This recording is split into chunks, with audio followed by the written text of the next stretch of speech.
I always try to dominate whatever God put in front of me. Not in an arrogant way, but in a confident way. Like, I know that I can do this.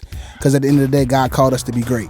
I was doing arrangements on SoundCloud. That's how I got into producing. Oh. And I used to do covers all the time. I didn't have anything. Yes. And plus, I grew up quartet, so meaning I didn't have it all anyway. Because it already crippled us. So I'm a crippled musician, and I'm trying to get out of that to start dominating in a whole nother genre that I don't know nothing about. What up, y'all? I'm Rajay, and welcome to another episode of the RXS podcast. We got a special guest in the building, JAnt. How are you, bro? Man, I'm good, man. Thanks for having me, bro. Man, thanks for being here, man. Yes, sir. Y'all, JAnt was in town, so I put up a status on Facebook for somebody to help me get to him, and he's here. I'm here. Gang. So the first question I want to ask you is, where did you get the name JAnt from? That's a good question, man. So I've been in the industry successfully for the past 20 years, and so it's 50,000 Jameses in the industry, bro. And it's like, man, how do you separate that? And so I'm like, okay, my middle name is Anthony, right? So it's not JAnt, it's JAnt. And so I'm like, man, I remember one time I got a few homies in Baltimore, James, J.R. Nelson, shout out to my homie. We was all in the same room. James asked too. We was like, hey, James. And so we all look, and he's like, no, look, JAnt. I'm like, let's fix this. And so I, started branding myself on social media as JAnt. And so that's kind of how it happened. So now when I go places, they JAnt. And so my wife be like, they don't know you like that, But that's another story though. But yeah. So your name is James Anthony, so you shortened it to JAnt. Yes, sir. That is very wise. Yes, sir. Yes, sir. I did this. Well, I didn't name myself. One of my homies, his name is Samo. He named me. Okay. Because my name is Rodrell Jamal Lewis. The singer Samo? Yes. That's a homie. Another homie. Yeah. Well, I've never met him, but that you already goated, man. He one of my favorites, man. So yeah, we were at the house one day a long time ago here in Rocky Mountain. He was like, "You need a name." Wow. So then he just took my name and then just shortened it in the same way. Yeah. But anyway, man, we don't have a lot of time, so I want to get into it. First, I want you to let the people know, people that you've worked with so far. Go ahead. Man, I've never thought about this. So I'll go locally. From Chicago, born and raised Chicago. Yeah. And so one of my starts was with Donald Buster Woods, is a youth choir from Chicago. Yeah. G3. But I grew up quartet. So let's go back before then. Yeah. My grandma was raised quartet. My mom was raised quartet. My dad, before he passed, he played quartet. And so that was my start. That's all I knew. Yeah. Until I started, getting, meeting people and traveling, and I love quartet. And so that's what I thought my destiny was going to be until I started, Interesting. Wait, so we got to stop. So you grew up quartet. Yes. And you thought that's what it was going to be. I thought that was it. What happened? I knew that God had a plan. I just didn't know how to get there. Yeah, I knew it was a plan. I knew, I started playing at a church that started challenging me. I'm like, man, I like the way this feels, because in quartet, we don't really get challenged because we know how to do that in our sleep. And, and I ain't gonna lie, as a keyboard player, you already know we transpose. Yeah. And so, put me in E flat, we're gonna have some church. Yeah. But you put me in E, it's a bad day, And so I didn't know that was a weakness until I started going other places. You know what I'm saying? And so I knew that's when the shift happened, because it's like, man, why didn't nobody tell me that I had to apply all of this knowledge to other keys? And so, but in quartet, you already know we absolutely we play one key, and that's just what it is. That's what it is, and absolutely. We all know that. And so, I started playing at a church that started like basically challenging me to play choir music and other keys, and that's when the shift started happening. Wow. Yep. So what was the first thing that you did outside of quartet? I practiced. I found me some mentors. Because honestly, what happened was, Jay Jackson from Gospel 4, that's one of my mentors. Yes, that's still my brother, and I love him dearly to death. Right now. E-flat too? Yeah, that's my bro. And so that's who I mimicked myself after, until I started, getting to a place to where it's like, no, there's more. And so, but yeah. How old were you when you transitioned? I'm a late bloomer, man. Okay. I didn't stop playing quartet till I switched over till about 19, 20. Okay. And I'm 36 now. Yeah, it is bad. It's bad because it's like, I'm now starting to experience, tours and and more than life, because like as a quartet baby, you think this is it.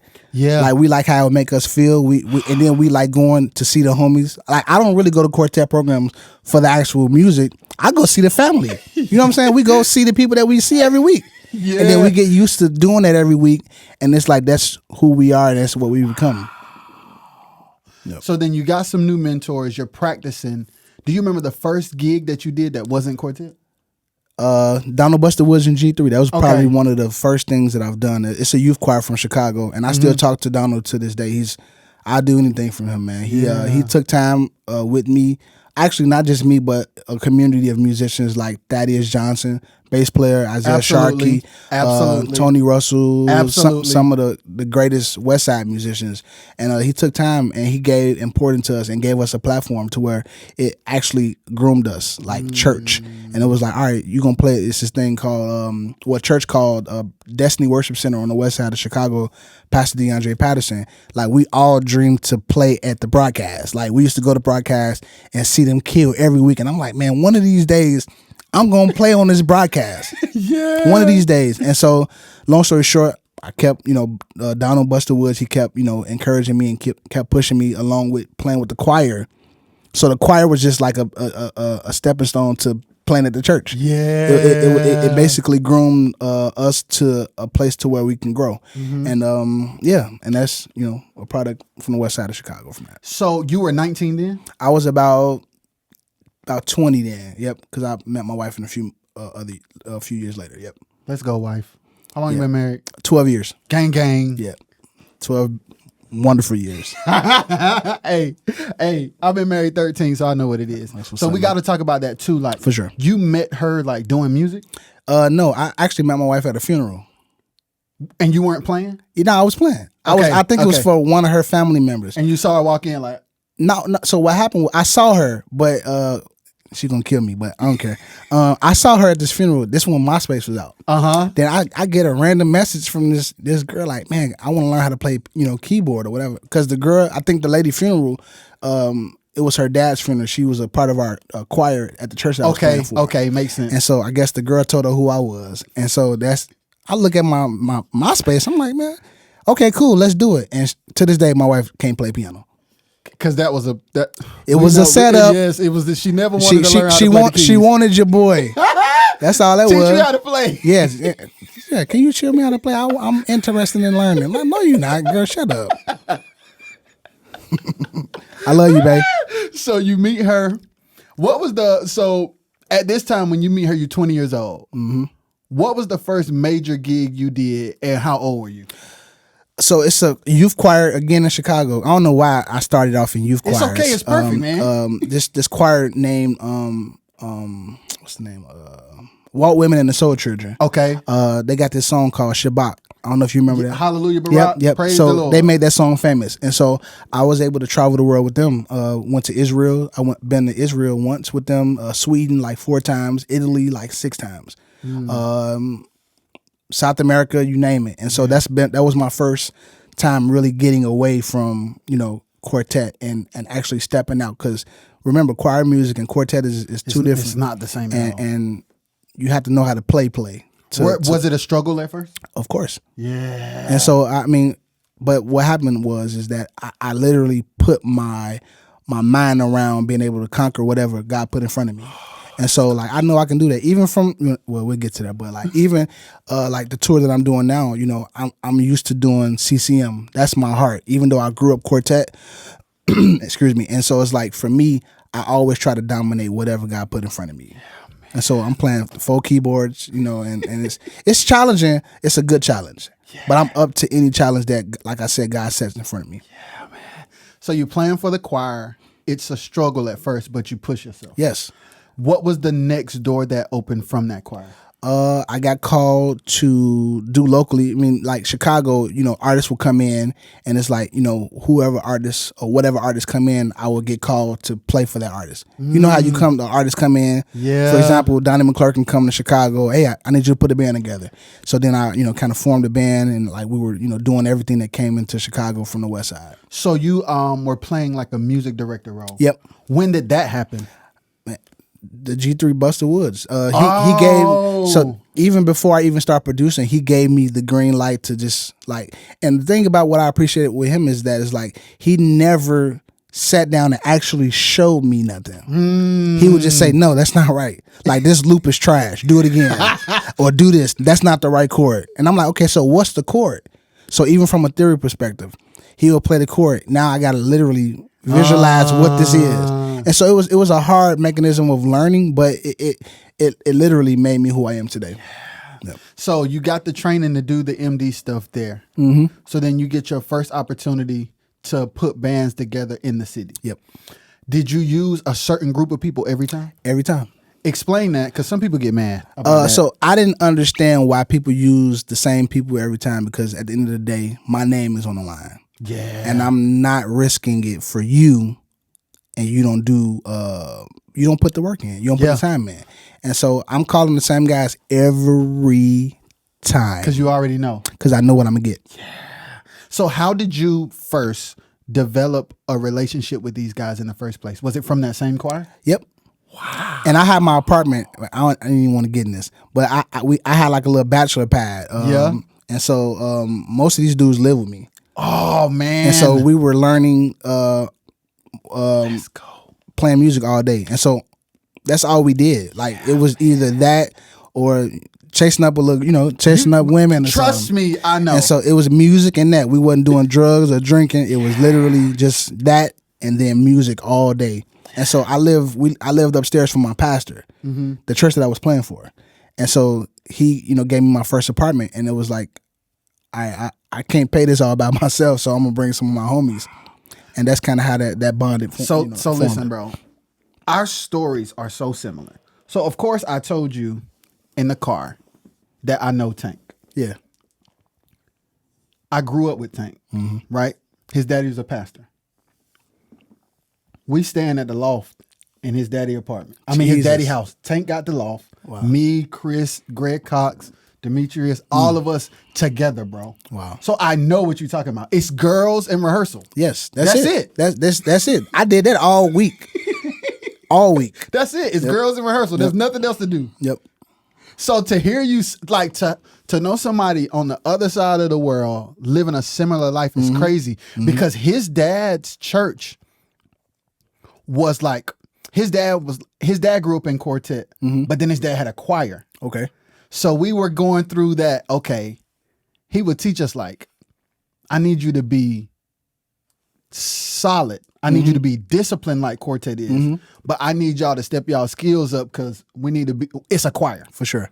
So like, to hear you talk about that is insane. Yeah. But anyway, back to you. So you got the homies in the crib. Y'all kind of build a bond. Y'all build a brotherhood. Y'all build a sound. They are the house band every time you get called. Every time when you saw me, you knew what you was getting.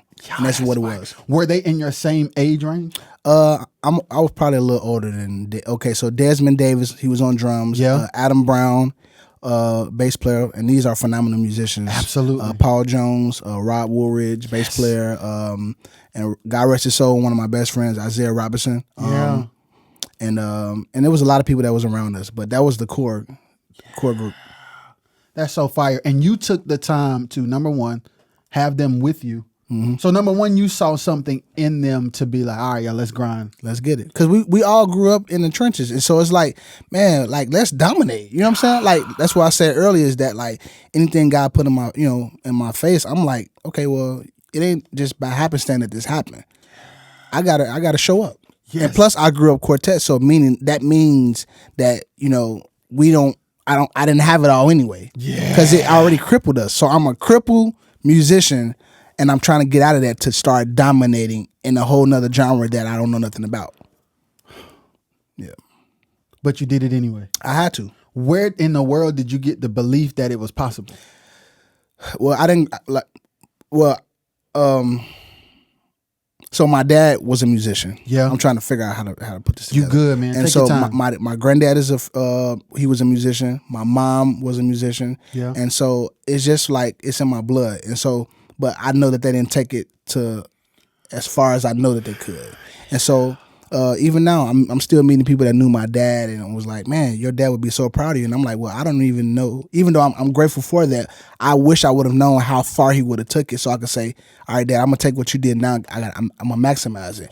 And so like now, every opportunity that I get, I know I have to show up. I got to dominate. In a not in an arrogant way, but in a confident way. Like I know that I can do this. Because at the end of the day, God called us to be great. And so whether we own it or not. And so, yeah. You just hit me with that one. Because it's like me and most of my friends, like 95% of them, are seeds of fathers who did what we do. Yeah. And just like you, we're the generation that was like, all right. It stops here. Yeah. It's like, we going further than the crib on this one. It got to. It stops here. We got to go beyond. Like now I got kids, right? Yeah. And so like my son got more access than I've ever had. He get to play all the Nords, all of the everything that I got, whether he break it or not, you know. And so I think that that's what it's about. I wish I had my dad to say, that ain't good. I wouldn't do this. Don't work with artists like this, do that. And so everything that I've learned, that's why I'm saying dominate, because I'm literally learning as I go. Yeah. And so I didn't have that, no, son, don't do this. I wouldn't do that if I was you. Don't get married yet. Don't do this, blah, blah, blah, this. And so I've been learning everything from just being. Yes. Being, yeah. Hitting the brick wall. Yeah. Falling, getting up. Yep. Yes. Yep. So let's skip to Todd Delaney. Okay. How old were you? I had to be. Got married. I had to be about 24 or 5. How did that happen? I was playing with John B. Key before. Todd. Okay. So you got to go back. Okay. Yeah. So this was 2015. 2014, 2015, I think 2016. I don't know. I can't remember. I was doing arrangements on SoundCloud. That's how I got into producing. Oh. And I used to do covers all the time. This before I had the white MacBook Pro. Yes. It probably wasn't even a Pro. It wasn't a Pro at all. It was yeah. But it was a Pro. Thick one. Yeah. But it was a Pro because I gutted it out. That's why I was a Pro. I put a terabyte in there. You did all the work. That's when you can go in and you can do it yourself. Now you can't do it. I hate that because I still had a computer to this day. And so I had that computer and I had a 49 key MIDI audio controller. Yeah, and that's when I was doing my covers. I didn't have anything. And so that's when you started producing. Yes. So then you got the MacBook, you're like, I'm going to start producing. Yes. And then you started doing arrangements and putting them on SoundCloud. Yeah. So I wasn't a producer. I would just say I was arranging because I thought my stuff was killing. You know what I'm saying? Until I let somebody else like, nah, that ain't, But I'm okay with that. I love criticism because it helps me. And if you don't like criticism, you're not going to grow. But that's another story. Yeah. But I love, if somebody say like, nah, changes. I love it because that means that I'm still open. And I don't care whatever level God take me to, I'm going to still be able to listen. Oh, and so I got that and I started doing covers. You can go to my they still on my SoundCloud to this day. I'm glad. Listen, no matter how far you go, I'm glad you kept them up there. Yes, sir. I took some of them down. I was embarrassed. I took some of them down. I ain't gonna lie. I took some of them down because I was like, what the hell were you thinking? But in that moment, you couldn't have told me I wasn't killing. But I was killing, boy. But yeah. All right, so you got them on SoundCloud, and then doors started opening from there? Doors started opening. People start asking me to produce their record. And I'm like, man, in my head, I'm not a producer, but okay, I'll shoot for it. And my first record I've done, I'm embarrassed. It's just not good. But can people go listen to it? No, right I'm now? not going to say it because the artist probably would, but yeah, no. Go to my SoundCloud. You'll get a glimpse of who I was. And I'm grateful for that. It means that, we grow, Yes. But yeah, I'm just grateful for the opportunity to getting called to do anything. Yes, man. And so I started doing that. And then like locally, I started producing records in Chicago. And then one day, I started doing string horns arrangements. Like I was just, figuring it out. I wasn't What the best. software though? Logic. Let's go. Yeah, I'm a Logic baby, bro. Me too, man. All day I can do Die it all. hard. I'm like, yep. Everything but playback. I hope you ain't doing no playback with. I definitely do. No, you need to do Ableton. That's another. I definitely do. That's another podcast. We'll talk about it. Because like I saw another one of the homies put a Facebook status on Facebook about that, and I was like, yeah, I'm one of them ones. Yeah, you gotta come from among them, big dog. Yes. You gotta show me, man. Yeah, because yeah. Right now, like I be at church, and my wife, she sang the song as is. I just press play. But what if it shut down because of CPU? It never does. That's because you ain't probably running enough. Listen to me though. I'll show you my computer when we're done. Okay. It happened. But it don't be no. Listen, I've never had a CPU shutdown ever, and I better not have one next week neither. Because of you. Nah, I mean, I'm gonna be like, Jay, you jinxed me. Nah, I never have a Logic though, but I only use Waves. I don't use no software instruments when I do that, and I put all the files on the computer. I don't trust it because it failed me so many times. Oh, I got you. Especially like the higher you get, it's just you have to start. Like the Bible say, as when the Romans do this, you gotta come on, show up. So did you ever do a big gig where it crashed? Yes. Wow, what was the gig? I'm not gonna say. So you trying to get me? I'm not gonna tell you everything now. I ain't gonna share everything now. You did a big gig and Logic crashed. Yes. Embarrassed. So I understand why you would be adamant about Ableton. Yes.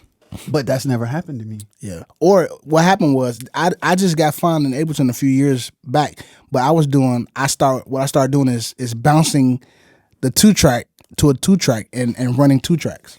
That's how I hated Logic. Yeah. But that is safe. Yep. I've done that before. Click to the left, take the left side of the house and y'all get the right side. And that's how we run. Straight mono stems. Or with the choir that I used to do, we used to do rolling 1680. Yeah. I don't know if you remember those. Yes. I still got my rolling 1680. Do you use it? No. I'm not finna carry that big old suitcase on an airplane. I take my little laptop, little interface, and I'll be good. Lugging this thing about this big. I'm not doing that. Yeah, that check is big. Huge. The first time I saw, because I knew the 1824, the smaller one. No, that's the same size. That's the 1680. It's just the more channels. But I saw Ty and them. They had like the big one. What's that one? That's a 2480. Yes. That's a whole console. Who's traveling with that? That's like an X32. Get on a plane with an X32. That's hilarious. All right, well, let's get back. So, did John see the SoundCloud stuff? No, let's go back. Okay, so I got into arranging, and then one of my homies tagged me into John P. Key post. He was looking for arranging, and I'm like, man, I'm gonna see what happened, and I ended up doing it. And he called me, or I emailed him, and and this is for the producers. Your turnaround time can't be 2 days. It needs to be a few hours. That's how you're gonna get work.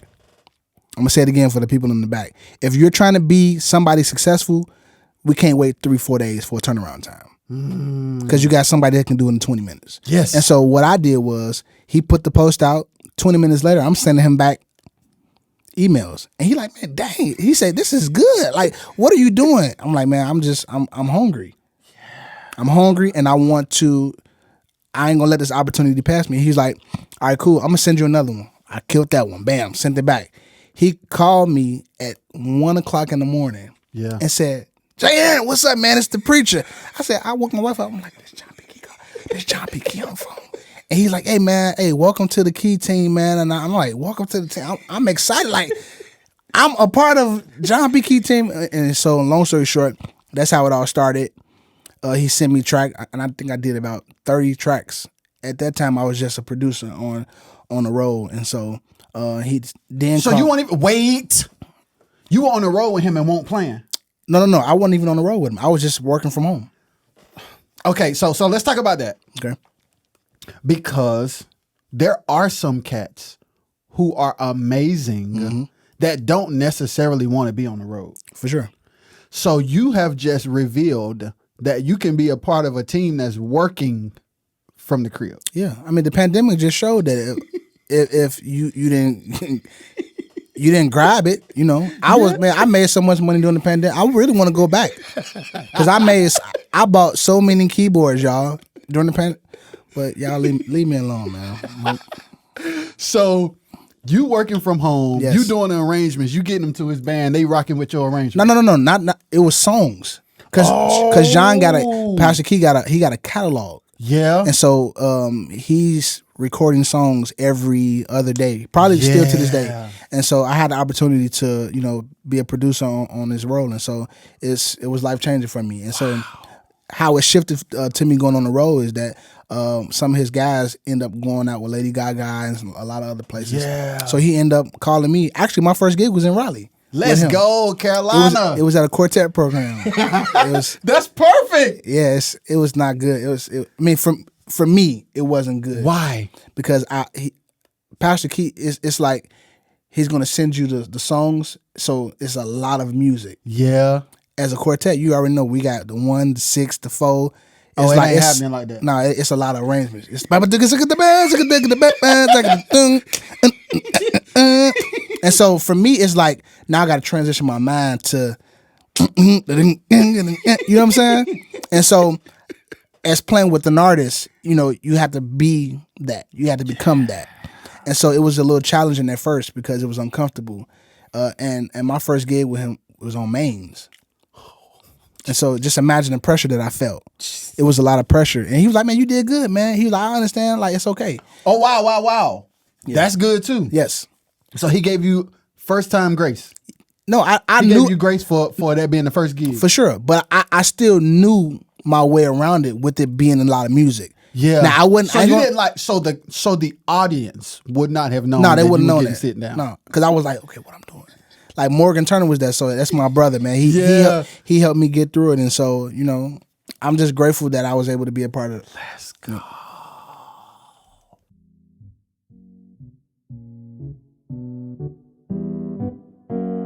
Roger is the way you say. At the end of the day, I would need to be comfortable with myself more. And because I felt like in order for me to be my true self, or in order for me to have a big impact on the world, I would need to be with a group of people that I know, when that's not the case. I was kind of scared at first because I felt like I was going to miss them. My parents have told me many times that I have gifts and I need to use it, and like people wish they could do what I do, and I was like, I don't want to do that. Since I was really young, I really like to speak and make people feel better in life, and it's just something I enjoy.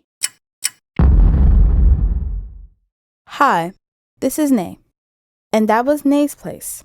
If you want to catch more, search Nay's Place on Apple Podcasts, Spotify, and RXS Entertainment YouTube channel. So that was up until that point, that was the biggest gig. Yep, up until that point. Yep, I toured with him. And the video's still viral now. We did the Convocation. Yeah. Me, CJ, Jawan on guitar, Justin D's on organ. That show is. He on mains. First I'm on of organ. all, I had a blaze on. Yeah. Okay. Yeah.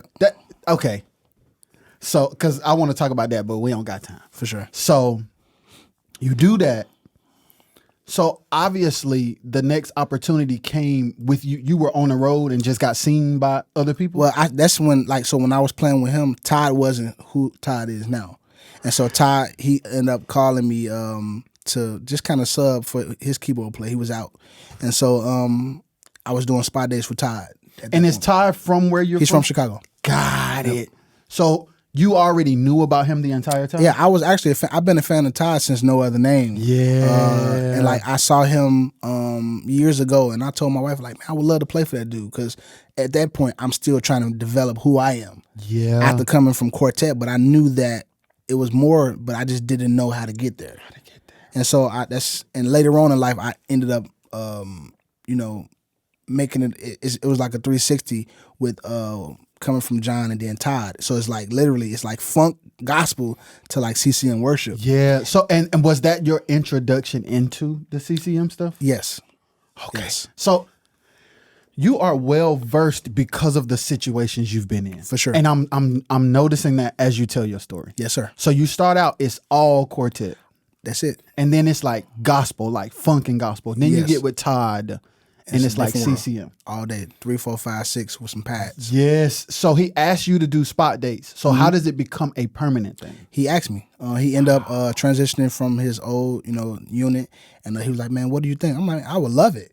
I would absolutely love it." And so by that time, I was already. I told my wife, I'm like, "Man, I think I want to do this," but the other part of it is that because John, it was John, and it's like, how do I transition smoothly? And I told John, I'm like, well, I think I want to do this because I can literally put my feet on the ground and run with this because this is fresh. Or I can either stay with you and it be like, okay, well, I was a part of this. But I want it to be a part of something that I say, like, I want to be From the ground up. Yeah, like I help. I build- help. Yeah. Yes. So you actually said, this is another good nugget. You didn't just like high and dry John. Integrity is everything, man. Like, it's so many components about being a successful musician that we don't talk about enough because people think that it's just press play. All right, let's go. It's more than that. You got to be a good person. You got to be a good person. You got to be a good person. You got to be a good person. You got to be a good person. You got to be a good like, you got to be a good person. Like, people don't care how talented you are. And I know a lot of cats that can play me under a bench, but what you're not going to do is you're not going to outwork me. I'm going to always outwork you. You're going to play circles around me, but you're not going to outwork me. And I'm going to be on time. I'm going to be professional. I'm going to work well with people, and I'm going to do more than what's asked. That's how my career has been successfully stable. Yeah, man. So you get with Todd. It becomes a thing where you're helping him build. He's not the Todd Delaney that everybody knows. So did you come in automatically? No, I didn't know nothing. Todd pushed me to be who I am today as well. I didn't know nothing about Ableton. He put Ableton in my face. All right, we use these today because we used to use 2 tracks. Yeah. And 2 tracks grew, and he was like, he had a 13-inch MacBook Pro, and he was like, all right, we're using these tonight. And I'm like, man, I don't know nothing about this. Like, why would you give me this the day of? You know what I'm saying? We doing this. But he knew more than me then. And so we was running clicks, slates, So and Todd stuff. is into that. Well, he know enough to get the point across. He probably don't even touch. He probably haven't touched it since I've been there. I got you. And so, but somebody must have showed him, and he brought it to me. All right, we using this. And so I literally, you put anything in front of me, I'm going to figure it out. Yeah. I said that earlier. He sat in front of me the first few weeks because I didn't have the computer that had the Ableton. He fussed at me. The click is in the house and such and this. And I'm like, man, I don't know. And so he fussed at me every show because I couldn't get it right because I didn't have it. Yeah. I went and got it. And you couldn't tell me. So you went and bought the 13-inch? No. Ableton, because I already had my computer. So hold on, is this still the same white computer? No. I upgraded. I started making a few dollars then. So you just like, okay, I'm going to buy Ableton. Yes, I got to get it. And was Ableton as expensive then as it is now? I don't. You know what? I didn't buy it. My homie Tyler get. Shout out to Tyler. Shout out to Tyler. That's my tech. That's my computer. That's one of my best friends, White Tyler, but he black though. So he put it on your computer. Yes. You learned it. I learned it. And y'all were just doing material that Todd had already made at this point. We was doing we was doing stuff off his old record, No Other Name. And we was just traveling to different cities, playing with different. So he would take me along with them, and then whatever church band, whether it was a bass player, drummer, we ended up using them. Wow. So then take me into him asking you to be a part of like the production and the arranging of the new material. Well, Jamel Kimbrough is his producer. Okay. So I have very little with those records. And so, but what ended up happening is as time flew, we formed the Delaney Band. And so. Right. So take me from how it went from that to the Delaney Band. So one thing that I admire about Todd is that he believed in changing culture. And so he understood, and I told him as well that like what we're trying to do is give people encounters. We have to take people with us to give people the whole view of what this actually looked like, the presence of God and all of that. And so most of the times we think that, okay, your band got a church. I mean, your church got a band, and we're going, it's more than that, because most of these guys don't have the heart behind worship. Because it's like, all right, man, I ain't finna play this 4, 5, 6 stuff. I want a church. And so Todd started to understand that, man, in order for us to change this, we got to bring a group of guys and singers with us that can help transform people's mind to what this actually could be. Yep. And so we end up, getting a band. BJ came on. Yes. Dukes, and later on Jalen and Vic. And so, surrounding yourself, and it's a cheat code too. If you're trying to do this successfully, you need people. You want to build them around heart and not talent. I could teach anybody talent, but I can't teach you heart. That's good, Jay. And that's kind of what he built, the ministry on. And so, anything that you're trying to build that's successful, you need the right hearts around it. You don't need somebody that know everything, because we're going to be into it all the time. It's not your vision. I just need you to show up and do what I'm asking you to do. But then the other part of it is if I got your heart, you could sound like George Dukes if I want you to.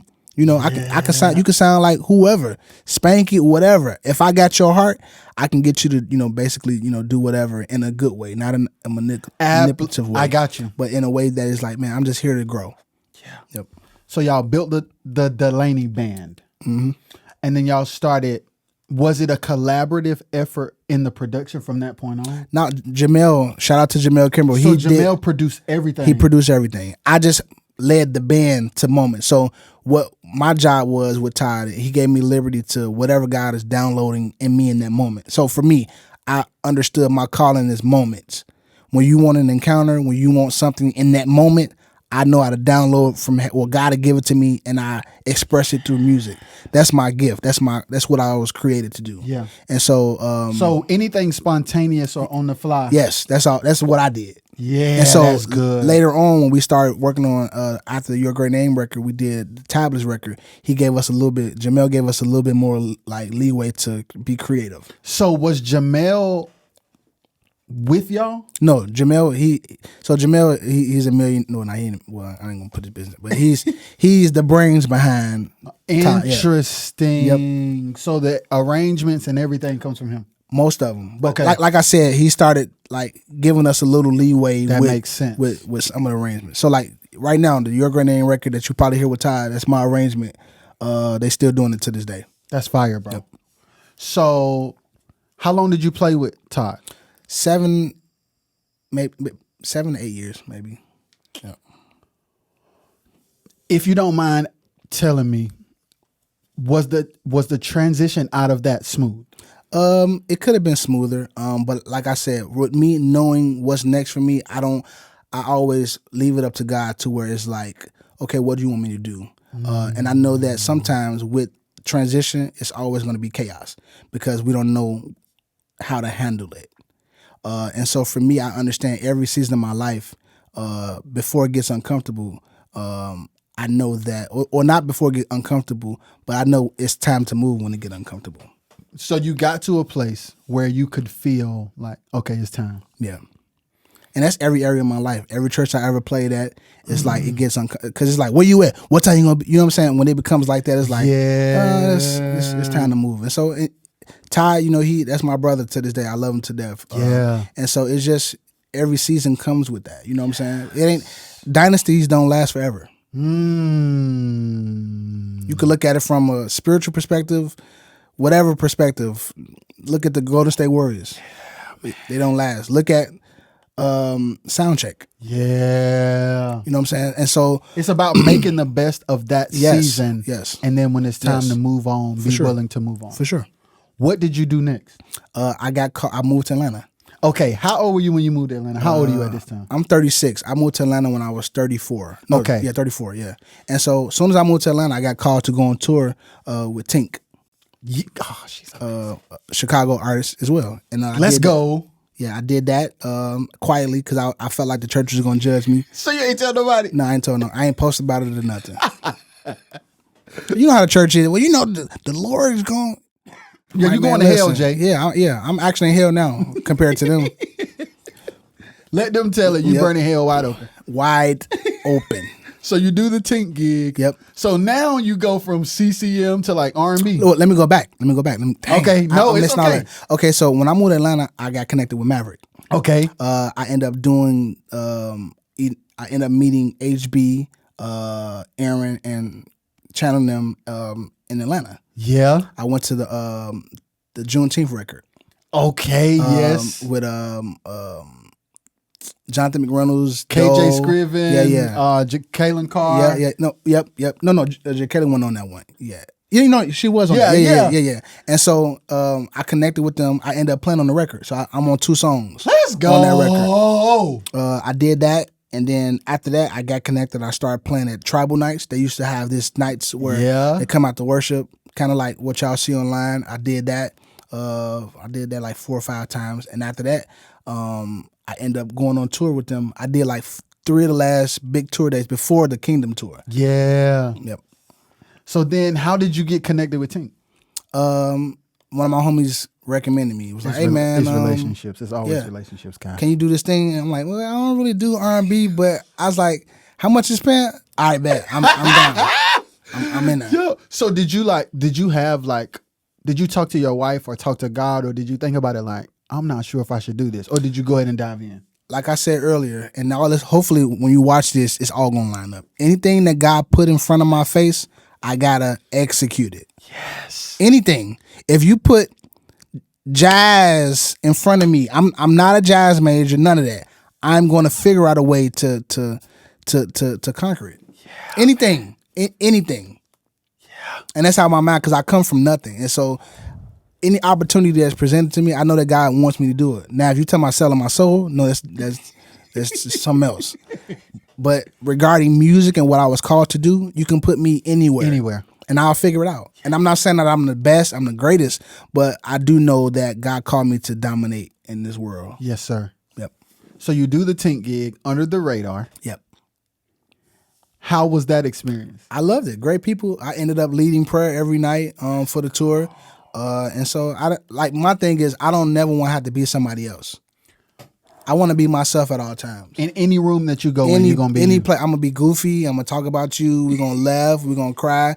I'm going to share. I'm going to talk. I'm going to let you know what I'm thinking. Yeah. All of that. That's who I am. I don't want to have to be fake and phony. Woo.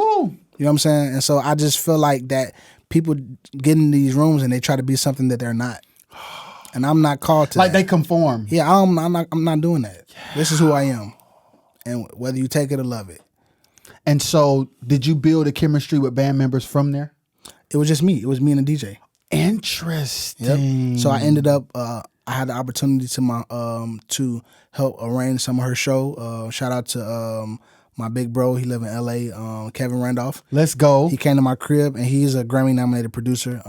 Came to my crib, and we just worked it out and helped with that. And so this was my first time doing this. Like, man, I'm nervous, man. He's like, man, you gonna do good, bro. And I'm like, no, I'm not. And he's from Chicago too, though. And so Chicago deep. Yeah, we everywhere. In these right? music streets. We Chicago's so deep, it's insane. Yeah. And so he basically, told me and encouraged me, to do it. And so, and I'm here today. All right. So after Tink, what was next? I got called to do like spot dates. I did some stuff with Torrin Wells. I did some spot dates with Jacqueline. Of course, I produce. I'm one of her producers as well right now to this day. Let's go.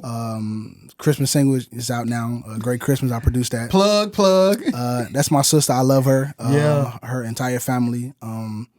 What else? Did you do any more R&B, Jay? Yes. So currently, right now, I'm K. Michelle's music director. Thank you, Jay. Okay. Thank you, man. Because you won't finna say it. I forgot. Because it's a lot. After that, I got called to the same dude that called me to do Tink. Was like, hey man, I know it's last minute. Can you do this gig next week in New York with Kay? And I was like, Kay, who? I'm like, I had to ask my wife, like, who is this? Because I don't know. You didn't even know who she was. So I played for her years ago. Okay. But like, I don't watch TV. You know what I'm saying? Like, I don't watch TV, so I don't know reality. Lil Mama, I don't know nobody. Lil Yachty, Body. I grew up in church. So I don't know these people. I got to ask my wife. And she'll be like, you don't know who that is? And I'd be like, no, I don't. And so she told me who she was. I'm like, well, yeah. Well, they just called me to play for her, to MD for her. And so that's how. Was your wife hype? She was hype. That's what I'm talking about. So what was that experience like? Because now you're MDing a band in this situation, Well, or was it just you? It's me and a playback guy and a drummer. So okay, let's talk about this. So in situations like that, you playing main keys. Yes. The drummer is playing Drums. and then like y'all got the stems. Yeah, I'm playing key bass, colors, piano. Jeez. So is your role changing as far as what you're playing from song to song? Yes. So some songs I'm just only key bass. Some songs I'm playing keys. Some songs I'm not doing nothing on because it's ratchet. And then So do you just be like I bobbing just to the vibe music? out. Yeah, I vibe out. And it's different, man, because it's like one thing that I love. Well, what I've learned about R&B is that they literally pay for everything, like whatever the role is. In gospel, if I'm the MD, I got to be the playback guy. I got to do this. I got to do that. I got to do this for the same rate. But in R&B, it's like, no, it's a rate for that. It's a rate for this. And so like now I'm making like 3 times what I was making in gospel. And the crazy thing is, so I know sometimes because of the situation, budget wise, it's hard for gospel people to be able to afford it. Mm-hmm. But it's only right if you doing 3 jobs. Yeah. Like, But that's a lot though. It becomes challenging because it's like the reason that I'm here, or I'm not even frustrated for the reason that I'm here. I'm getting frustrated for the other stuff. ooh, give me some examples. Like for example, like MDing, right? Yeah. Our job is to lead the band. Yeah. I'm the sound tech. I got to make sure the stems work. You know what I'm saying? But in the R&B world, it's a front of house engineer. Yes. We got a monitor guy, and it's a playback person. So those are 3 different jobs ran by one person that got 4 jobs because I got an MD do the lights. Then with Todd, I was doing the lyrics. Like it was a lot. It was very challenging. So what y'all had like on the time code or something? No, I was using MIDI codes. I mean, a wireless router that was on through MIDI with ProPresenter. You were running. Look at this. Yeah. You were running ProPresenter as the MD. Yes. Yo. But you got to understand in gospel, this has never been done. Yeah. And so, like I said, you put it in front of me, I'm going to figure it out. Yes. And so, like that, and that's the thing about me is that it don't matter where God takes me, and I'm going to say this, I'm telling y'all, everything, hopefully y'all are listening, I'm going to keep repeating the same things because it don't change when I get to a different artist. It's the same thing. It's no formula that's different. Whatever you put in front of me, I'm going to figure it out. Yes, right? sir. Whether you put me in a blues setting, hip hop, I'm going to figure it out. And so even from down to my talents, right? He put the Ableton and ProPresenter in front of me. I had to figure it out, right? That's not my job title, but I end up it being my job title. So now I'm doing more than what my job title is. You know what I'm saying? Yeah. And were you okay with that? I was okay because I'm growing. Yes. It ain't about money. And that's the other thing. Like, we don't chase money. Money just so happened to find us because we're doing what we love. Yeah, man. But that's gonna go over y'all head though. That need to be you need to put that as one of your reels. You already know what time it is. We don't chase money, bro. And that's the one thing that I instill in the musicians to this day is like, man, we work on our craft, right? And we dominate the craft. And then we do it with the love of God, love of Christ, and He'll add those things unto us. So let's go to present day because you literally have to go to sound check. Yeah, I think it's been pushed back, but we good. Okay, so if it's been pushed back, that's amazing. Double check real quick right now.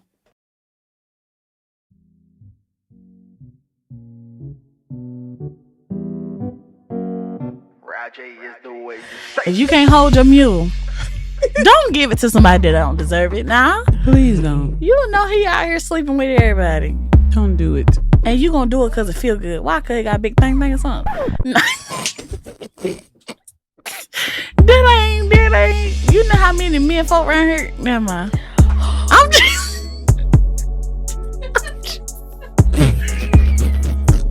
I'm just saying, there's plenty of fishies in the sea.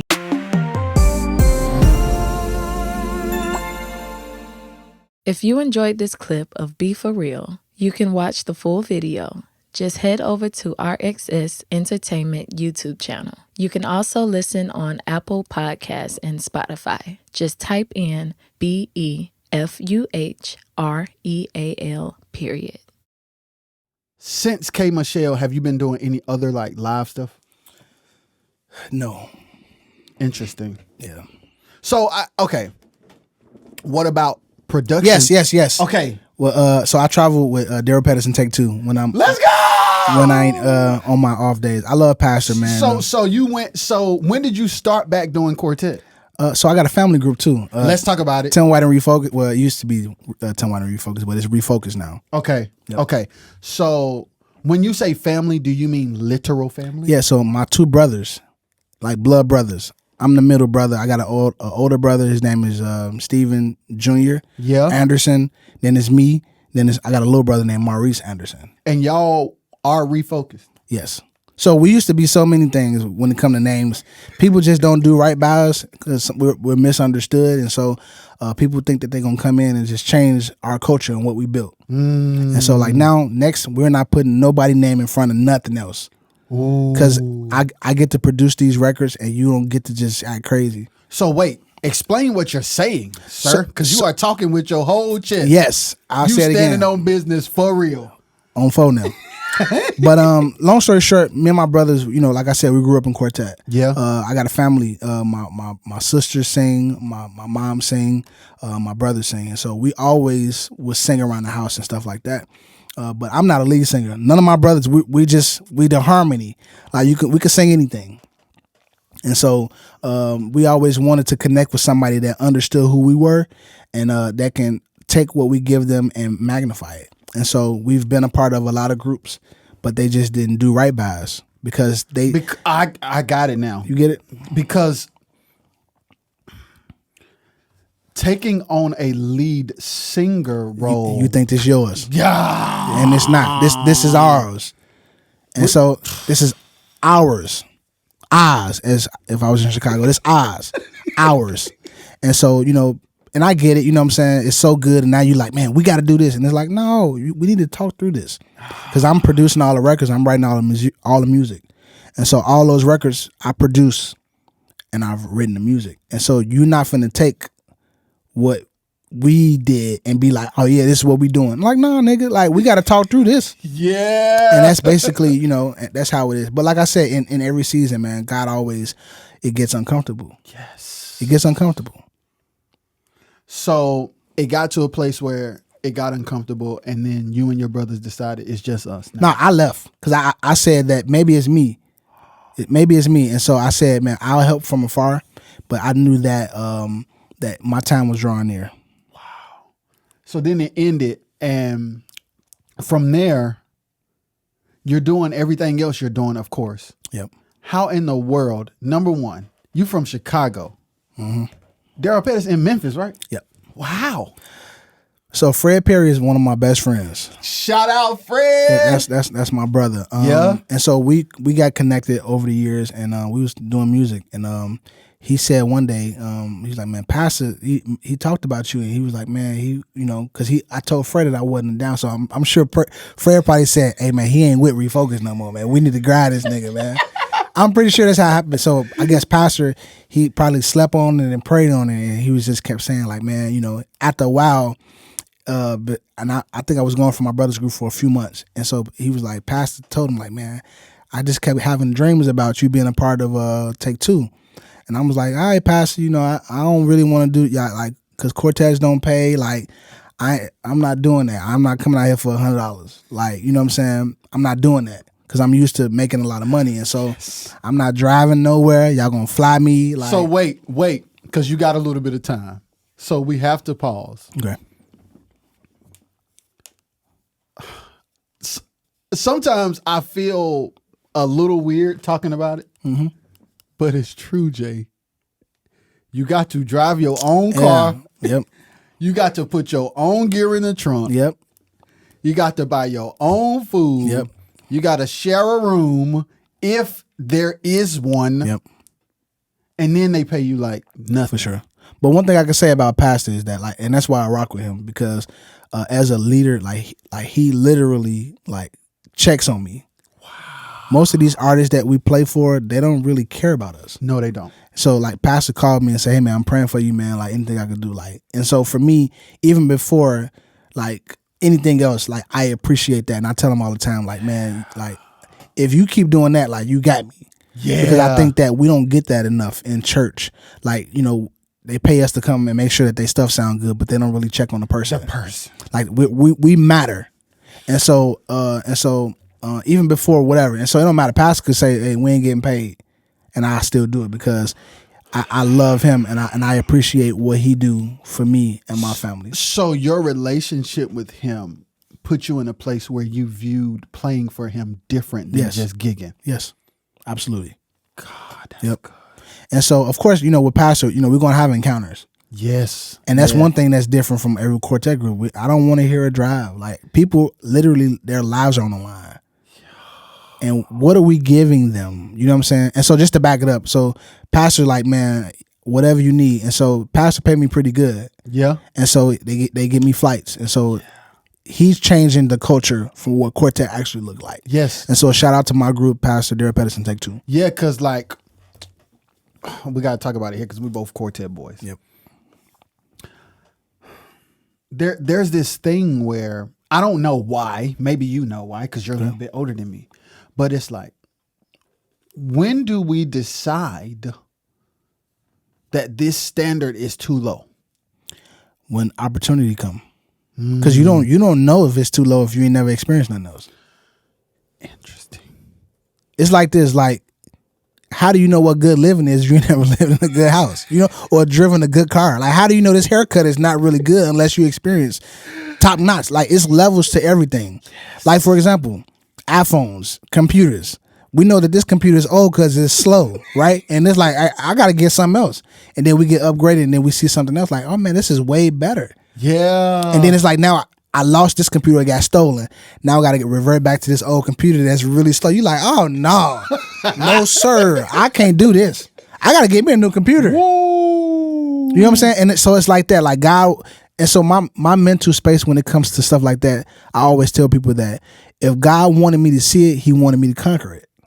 Yeah. He showed me it for a reason. I got to conquer this. He put it in my face. And so I have to figure out why. Yeah. And so when it comes to, us seeing things and being able to say, I'm worth more than this. Yeah. I'm worth more than this. And so like now that I know that, I got to act on it. And it's going to make you uncomfortable, but.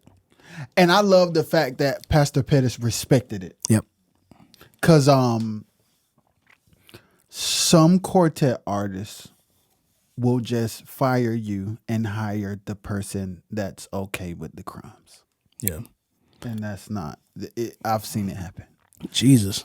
And I'd be like, you just fired the dopest squad you've ever had because they didn't want to share rooms. Yeah. But my thing is that we knew that though. What you mean? In terms of musicians. Yeah. Whether it's from Doc McKenzie to whoever. Like we know that Doc go through band. Like I didn't win away. Oh yeah, Doc. And he had new, you know what I'm saying? And it's no diss towards that, but I'm just saying it from a place of like, okay, so what are we actually doing? Like, what is this goal? Yes. Like, and so even with Pastor, like I rock with him a long way because, excuse me, I know when I come with him, it's gonna be an encounter. Yes. And so the same way with Todd, like we didn't go nowhere without seeing a miracle, or without seeing a wonder. You know what I'm saying? Yes. Like we don't really talk about that enough in church, but this is why we do what we do. But then it's like people be like, oh, you too deep. But it's what's opposite of that? Carnal. I don't want to be carnal. Like I want to be here so that way that I can walk in my purpose. And it's like anybody that I play for now, I'm looking for encounters. I don't So want. you don't. It doesn't matter at this point. It doesn't matter, especially in gospel. It's like whether it's quartet or whatever.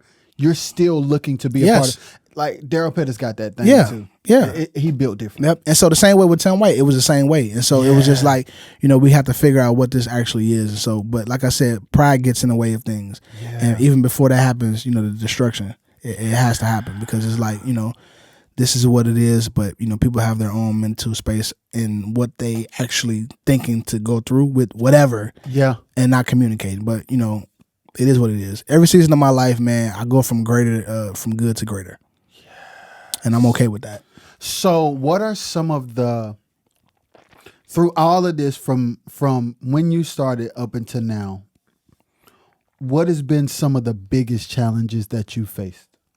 Right. Okay. So now transparent. So like I MD Todd for 8 years. So I just produced Kalante Gavin's record. Yeah. And so now my biggest challenge is not sounding like Todd. because I did that for so many years, and I don't want to be able to be like, oh, that sound like Todd, or that sound like, but that's become my sound. That's become me, and it's like most of his flows, it came from me. So it's like now as a producer, which is, I love worship music. That's who I am, and I think that like that the challenging part is I have to reinvent myself. Yeah. I got to. Yeah. So how has that process been? It's been challenging.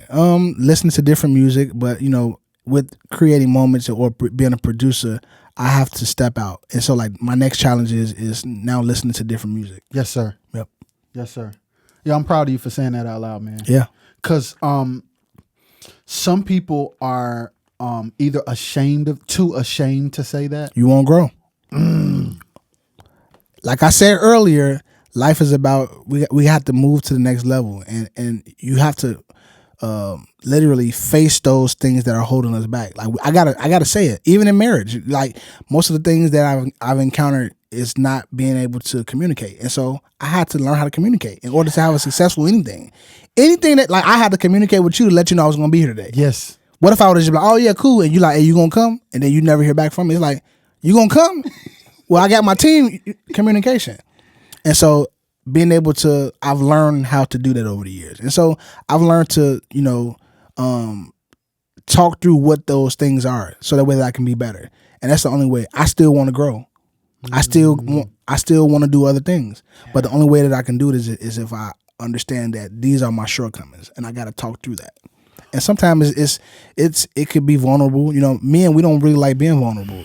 But I used to go to counseling once a week and people, culturally we like, man, you crazy, you ain't in the wrong with you, boy. Like, no, you need to go. Everybody that's listening need to go sit on somebody's couch. Yes. Whether it's just to hear yourself talk, but you need to go sit down with somebody to just talk out past experiences that you probably don't even know that you still have, And so I'm a real big advocate, and shout out to my wife too.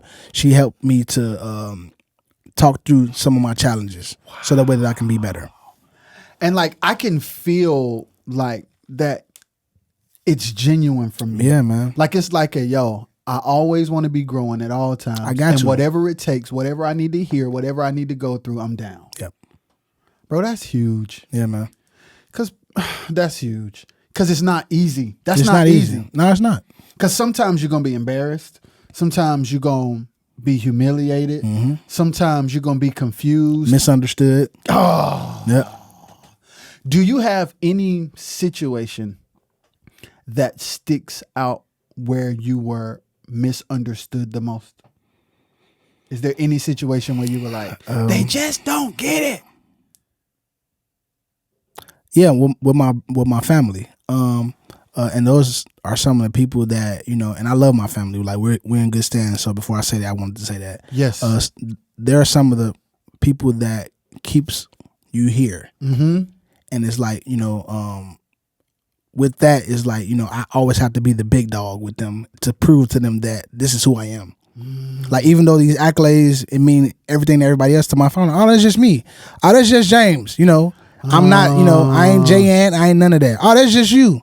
And so I was even talking to somebody about that earlier, is that like, family is like, we got to understand that, God called us to our family and ain't nothing we can do about it.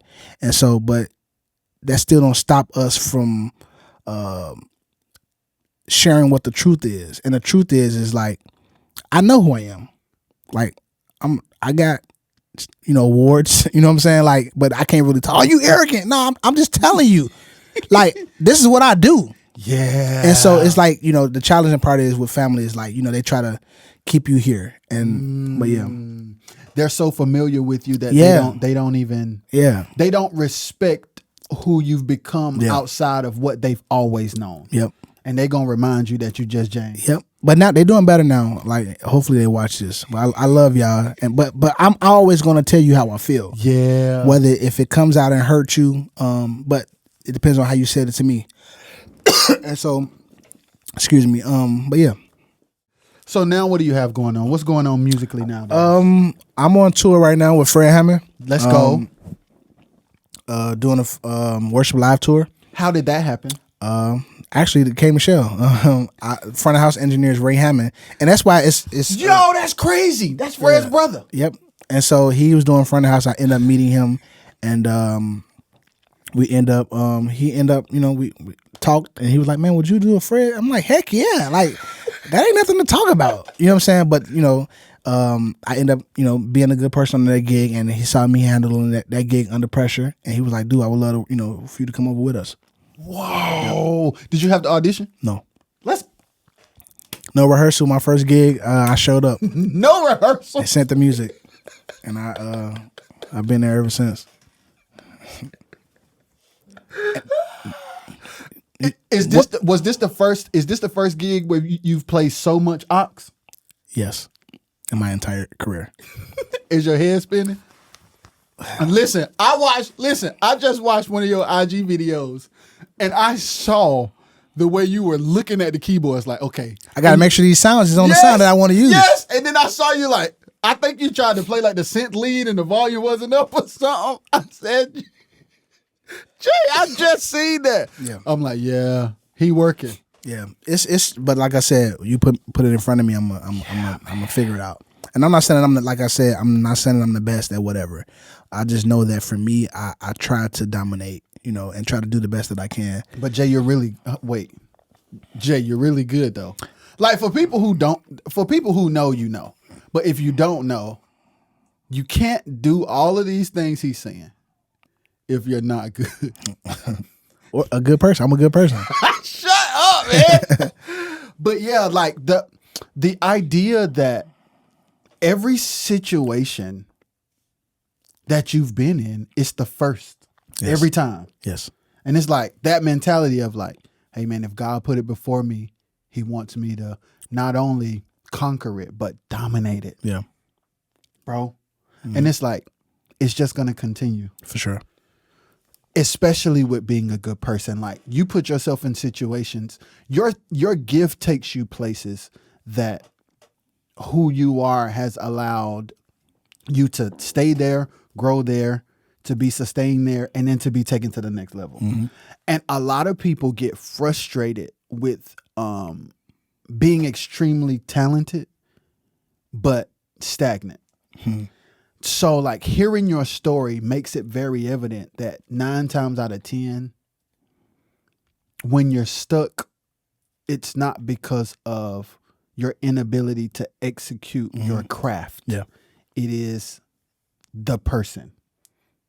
The person needs to grow.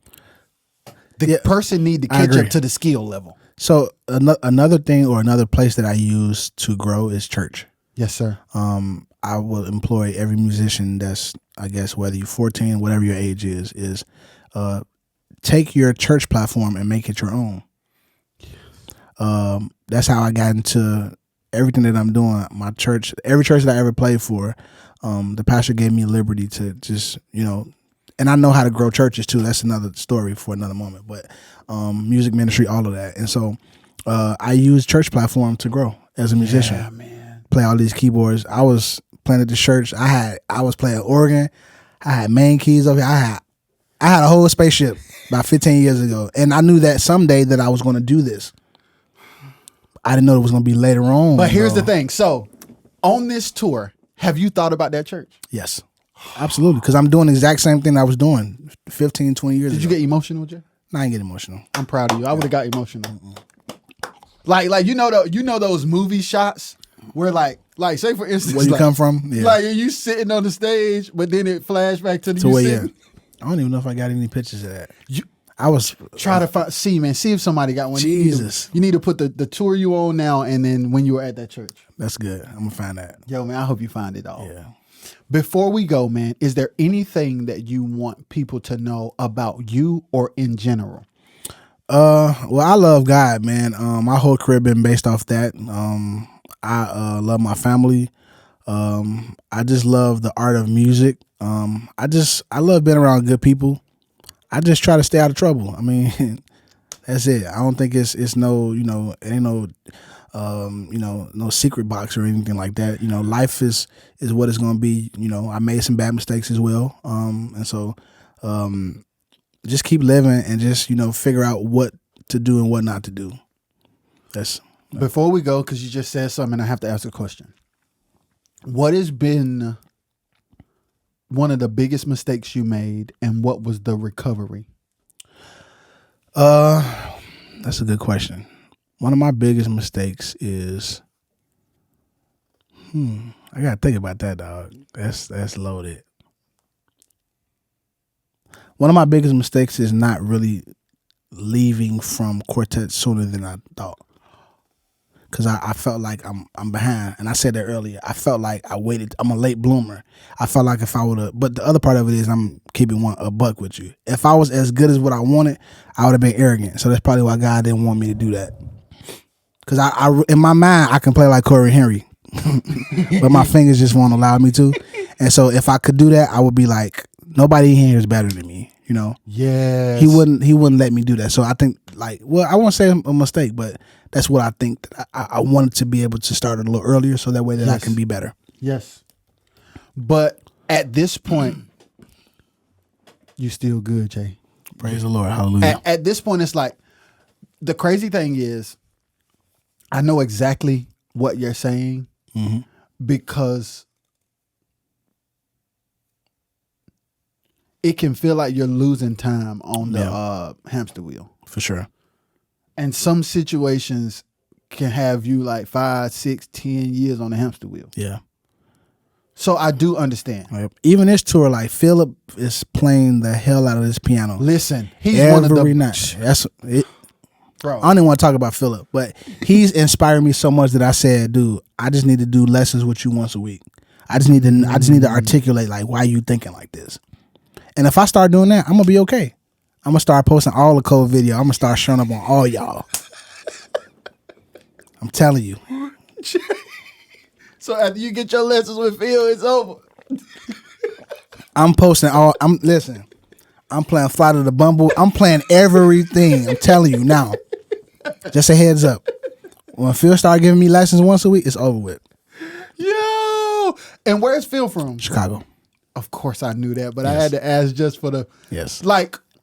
Philip Feaster. Do you know the history of Chicago? Because it's like, it seems like a whole... Like the people, like that all musicians migrate to that city. Like, No, we just, so Chicago is a musical city. Yeah. And so, like I said, I started a little late. And so most musicians, we used to have like jams, big jams. Like most of the musicians were on tour with like, Rex Hardy, Calvin Rogers, Maurice Fitzgerald, Derek Swore, Al Willis, Isaiah Sharkey, Lawrence Jones. Like I can Daniel name Witherspoon. Daniel Witherspoon, Teddy Campbell. Yes. And so all these guys will always come home to do a jam for church.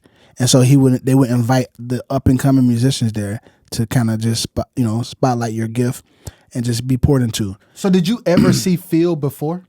Yes, Phil used to do all the Chicago Mass records, New Direction records.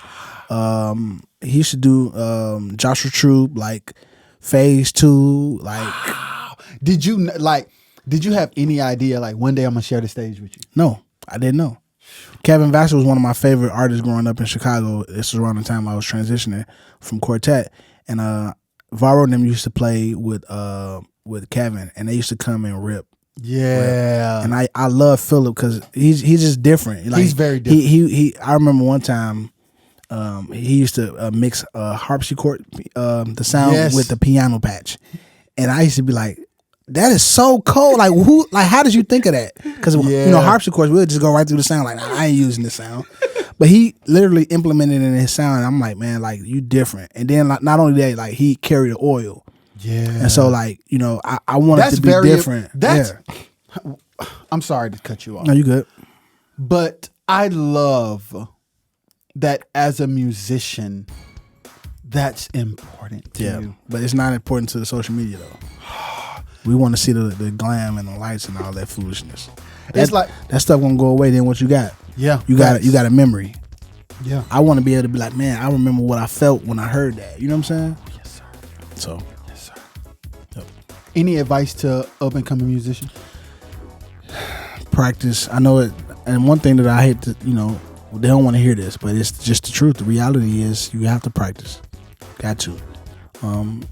Be diligent, be integral. Your name is all you have. And so those are some of the principles that got me to this space. Well, they got me to this space. And people don't like to hear that. They want to hear like, man, you know, I jumped off the roof 3 times. Like it ain't happen like that. I just practice, you know, and being integral, you know, being on time, doing what, you know, I said I was going to do. And so, yeah. Thank you, man. Yes, sir. Thank you for sharing your story. Thank you for No being problem, transparent, and thank you for Yes, coming sir. through. For This has sure. been another episode of the RXS podcast with Let's JAnt. go. We out. Peace.